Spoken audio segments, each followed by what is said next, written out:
আরেকটা ১-১১ বন্দোবস্ত করার পায়তারা চলছে বলে অভিযোগ করেছেন নাহিদ ইসলাম। তার ভাষ্যে আওয়ামী লীগকে নিষিদ্ধ করার পর থেকে আবারও দিল্লি থেকে ছক হচ্ছে দেশে অস্থিতিশীলতা তৈরি করার, দেশকে বিভাজিত করার। ২৩ মে এক ফেসবুক পোস্টে তিনি এসব কথা বলেন।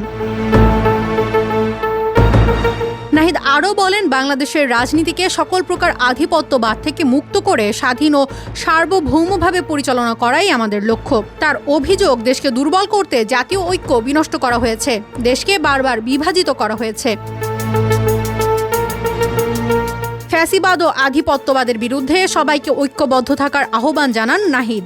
দেশপ্রেমিক সেনা অফিসার ও সৈনিকদের সার্বভৌমত্ব বাংলাদেশ রক্ষায় প্রস্তুত থাকতে হবে বলেও মনে করেন তিনি। এনসিপির আহ্বায়ক বলেন, ডক্টর ইউনূসকে জনগণকে দেয়া প্রতিশ্রুতি রক্ষা করতে হবে।